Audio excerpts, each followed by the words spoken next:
Hi guys, welcome back to my channel Shivali की बातें। आज हम बात करेंगे लड़कियों की ज़िंदगी इतनी आसान नहीं होती है। सबसे पहले हम बात करेंगे लड़कियों की ज़िंदगी के बारे में। जन्म से पहले भ्रूण हत्या की जाती है। अगर परिवार में बेटी का जन्म होता है तो चिंता का माहौल होता है, निराशा छाई रहती है, बड़े दुख का माहौल होता है। वहीं अगर बेटे का जन्म होता है तो खुशियाँ मनाई जाती हैं, सब बधाइयाँ देते हैं, सोशल मीडिया पर डाला जाता है। बेटी के जन्म पर खुशियाँ इसलिए नहीं मनाई जाती हैं क्योंकि उसे तो इस घर से जाना है और बहुत सारा पैसा लेकर जाना है। एक तो पैदा हो गई, ऊपर से जितना भी बैंक बैलेंस है सब लेकर जाएगी। एक तो पैदा हो गई, क्या पता वो इस घर की दूसरी या तीसरी बेटी हो। किसी को बेटी से समस्या नहीं होती है, समस्या होती है जो उसकी शादी में दहेज देना पड़ेगा, उस बात की चिंता होती है और अपने परिवार के वंश चलाने की चिंता होती है। यही चीज़ अगर उल्टी कर दी जाए कि दहेज लड़की वाले ना देकर लड़के वाले दें और ससुराल लड़की को नहीं लड़के को जाना पड़े, तो वहाँ पर भी लड़के के पैदा होने पर निराशा का माहौल होगा, दुख का माहौल होगा। अब हम बात करेंगे पढ़ाई की और पोषण की। लड़की जब थोड़ी बड़ी हो जाती है, उसे ना तो पढ़ाते हैं और क्या पता वो उस घर की दूसरी या तीसरी बेटी हो, तो उसे सही से खाने के लिए भी नहीं देते हैं।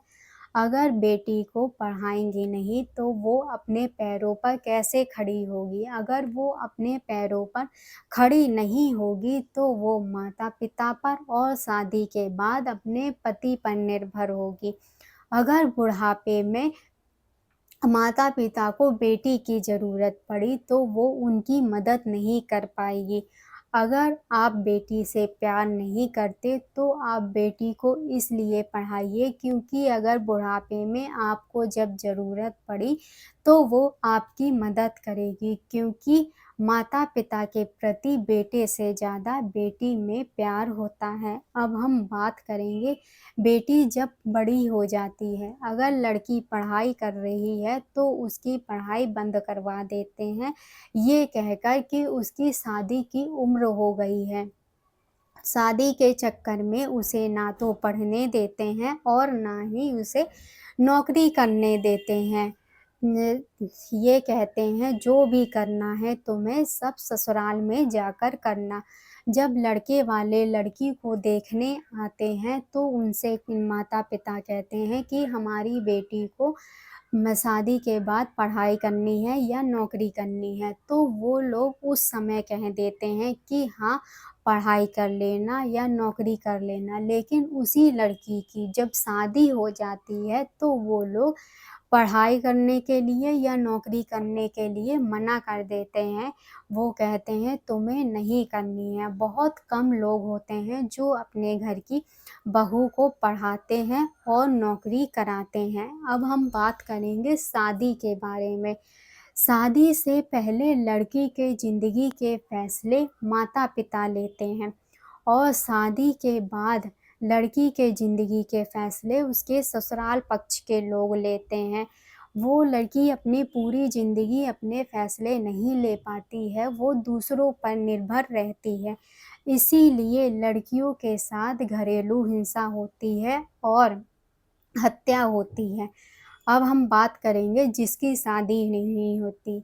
जिन लड़कियों की शादी नहीं हुई है और वो नौकरी कर रही हैं, तो हमारे देश के कुछ पुरुषों को, सारे पुरुषों को नहीं, कुछ पुरुषों को ये अच्छा नहीं लगता है, तो वो लोग कहीं उसका रेप कर देते हैं, कहीं उसकी हत्या कर देते हैं। अब हम बात करेंगे पुरुषों का स्वार्थ। जहाँ पर पुरुषों का स्वार्थ होता है, वहाँ पर पुरुष प्रधान झुक जाता है। अगर पुरुष बीमार है, तो वो महिला डॉक्टर से अपना इलाज करवा लेगा। अगर उसको शिक्षा की ज़रूरत है, तो वो महिला टीचर से पढ़ लेगा। अगर उसे नौकरी की ज़रूरत है, तो वो महिला के नीचे वाले पद पर नौकरी कर लेगा। तब वो ये नहीं कहेगा कि ये तो महिला है, तब वो ये नहीं कहेगा। अब हम बात करेंगे कमज़ोर की। हमारे देश की महिलाएं कमज़ोर नहीं होती हैं, बस उन्हें डराया जाता है, कभी समाज के नाम पर, कभी परिवार के नाम पर। हमारे देश में महिलाएं ना तो कमज़ोर थी, ना ही हैं। कभी-कभी महिलाएं बोल नहीं पाती हैं, उनके बहुत सारे कारण भी होते हैं। आज का वीडियो यहीं पर समाप्त करते हैं, मिलते हैं अगले वीडियो में। इस वीडियो को पूरा देखने के लिए धन्यवाद।